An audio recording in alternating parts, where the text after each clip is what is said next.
继续关心民进党立委赵天麟，即马传出外口有查某逼出婚外情，伊本人有出面回息的，也若昨暗，伊嘛透过面册宣布讲，伊要退出2024明年的立委选举。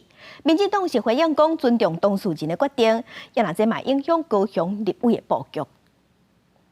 被验出甲疑似中国籍的女子婚外情，民进党立委赵天麟经过一个暗时，2时早起亲身出面回息的承认一切。在这个记者会召开，实在是我非常惭愧的一个时刻哈。那这个多年前，这个发生了一段不应该发生的这样的感情，那造成了我的太太非常的难过，那也受伤。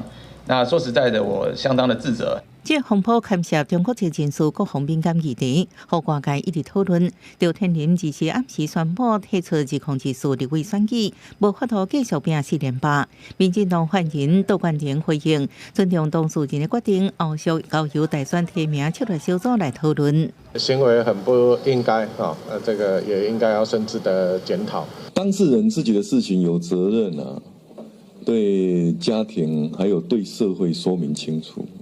这个是他无可回避的责任。形象称和赵天麟也出感情台，牵动民进党高雄市第6选区立委提名布局。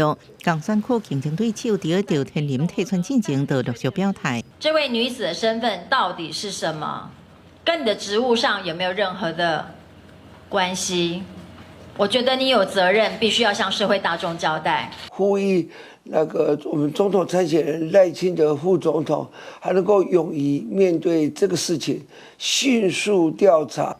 赵天麟的政治路资历完整，捌伫2018年投身民进党高雄市长初选，对即卖市长陈其迈，当年深耕地方，也被招朱立兵顺利当选高雄市议员。即摆要拼立委4连霸，说伫选前逼出婚外情，互民进党定调即摆大选爱总统胜选，高雄立委席处全雷打的算盘，完全拢拍乱去。